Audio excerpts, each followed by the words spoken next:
শিশুদের সেই প্রিয় পাপেট শো মনের কথা কি মনে আছে? বিটিভির পর্দায় প্রচারিত সেই অনুষ্ঠান ছিল ৯০-এর দশকের অসংখ্য শিশুর আবেগ আর আনন্দের এক অংশ। আজ সেই মনের কথার কারিগর মুস্তফা মনোয়ার পৃথিবীর মায়া ছেড়ে চলে গেলেন।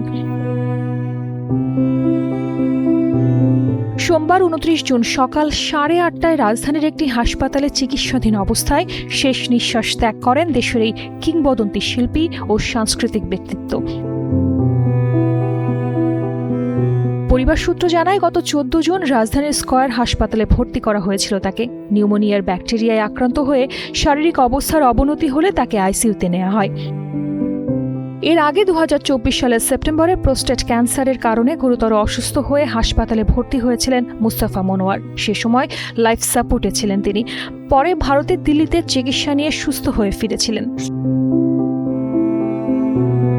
এক্সট্রিম মশার কয়েল প্ল্যান্ট ফাইবার দিয়ে তৈরি, তাই সহজে ভাঙে না, সুগন্ধিযুক্ত ও নিরবিচ্ছিন্নভাবে জ্বলে। ডেঙ্গু, চিকুনগুনিয়া বাহি সহ যে কোনো মশার বিরুদ্ধে দেয় এক্সট্রিম সুরক্ষা। ১৯৩৫ সালের ১ সেপ্টেম্বর মাগুরার নাখল গ্রামে জন্মগ্রহণ করেন মুস্তফা মনোয়ার। ঝিনাইদহের শৈলকুপায় মনোহরপুর গ্রাম ছিল তার পৈতৃক নিবাস। তিনি ছিলেন প্রখ্যাত কবি গোলাম মুস্তফার সন্তান। চিত্রকলা, শিশুতোষ অনুষ্ঠান নির্মাণ, টেলিভিশন ও সংস্কৃতির নানা ক্ষেত্রে তার অবদান তাকে দেশের অন্যতম শ্রদ্ধেয় ব্যক্তিত্বে পরিণত করেছে। তার সৃষ্টিতে শুধু শিল্প ছিল না, ছিল মানুষের প্রতি ভালোবাসা আর মায়া।